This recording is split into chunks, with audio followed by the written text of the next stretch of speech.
Halo teman-teman semuanya, Assalamualaikum warahmatullahi wabarakatuh. Bagaimana nih kabar teman-teman semua? Semoga sehat selalu ya, dan selalu dalam lindungan Allah Subhanahu wa Ta'ala, dan selalu bersemangat untuk belajar di rumah maupun di sekolah. Hari ini kita akan belajar pelajaran matematika tentang apa sih pengukuran panjang itu? Yuk kita simak bareng-bareng tentang pengukuran panjang matematika kelas 1 sekolah dasar. Panjang benda dapat diukur dengan alat ukur, dan salah satu alat untuk mengukur panjang benda adalah penggaris.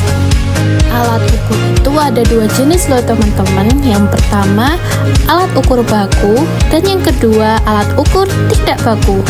Contoh dari alat ukur baku ada penggaris, rolmeter, dan juga jangka sorong.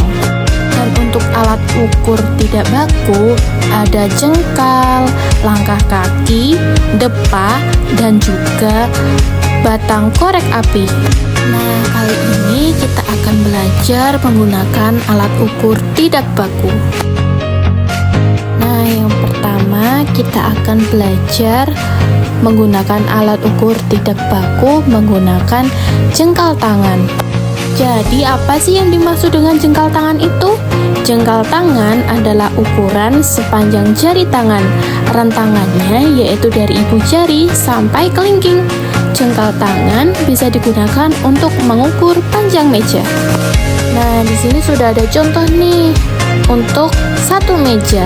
Yuk kita ukur menggunakan jengkal tangan.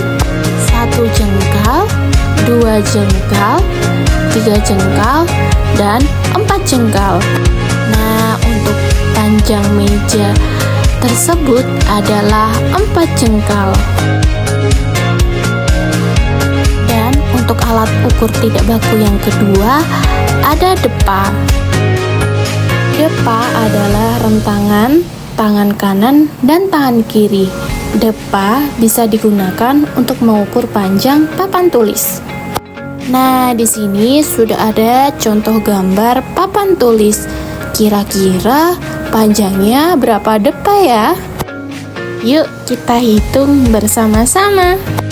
1 depa, 2 depa, dan 3 depa. Untuk alat ukur tidak baku yang ketiga ada langkah kaki. Apa sih langkah itu? Langkah adalah jarak antara dua kaki. Langkah bisa digunakan untuk mengukur jarak antara rumah dengan pohon. Berikut ini adalah contoh bagaimana mengukur menggunakan langkah kaki antara rumah dengan pohon. Mulai dari langkah yang pertama, langkah yang kedua, langkah yang ketiga, langkah yang keempat, langkah yang kelima, dan langkah yang keenam. Nah, jadi jarak antara rumah dengan pohon adalah 6 langkah. Nah, untuk pengukuran tidak baku selanjutnya adalah menggunakan batang korek api. Batang korek api bisa digunakan untuk mengukur suatu benda. Nah, untuk contohnya kita di sini akan mengukur sebuah lemari. Kira-kira untuk mengukur satu buah lemari ini membutuhkan berapa batang korek api ya? Yuk kita ukur bareng-bareng. 1 korek api, 2 korek api, 3 korek api, dan 4 korek api.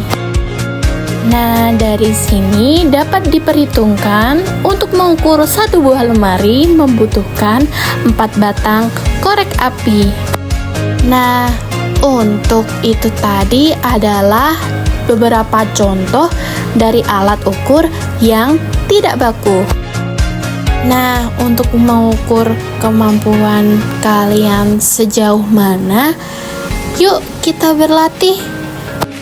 Nah, tugas yang kalian buat kerjakan yaitu Ukurlah 5 benda yang ada di sekitar rumah kalian. Benda tersebut diukur menggunakan alat ukur tidak baku. Seperti contoh yang sudah Bu Guru berikan di video sebelumnya yang tadi. Contoh alat ukur yang tidak baku yang Ibu berikan di video sebelumnya ada jengkal, depa, langkah kaki, dan yang terakhir ada korek api. Kalau kalian kebingungan, bisa diulang ya videonya dari awal agar kalian mengerti dan bagaimana bisa mengerjakan tugas tersebut. Untuk hasilnya, kalian bisa rekam berbentuk video ya. Selamat mengerjakan anak-anak semua, tetap semangat. Oke anak-anak, cukup sekian dulu ya video penjelasan pengukuran panjang tadi. Semoga apa yang Ibu jelaskan bermanfaat bagi kalian semua yang menonton video Ibu. Dan juga semoga dapat kalian dengan mudah untuk dipahami. Akhir kata, Bu Guru ucapkan terima kasih untuk kalian semua. Tetap semangat belajar kalian semua di rumah maupun di sekolah. Nun wal qalam wa may yasturun billahi fisabilil haq fastabiqul khairat. Wassalamualaikum warahmatullahi wabarakatuh.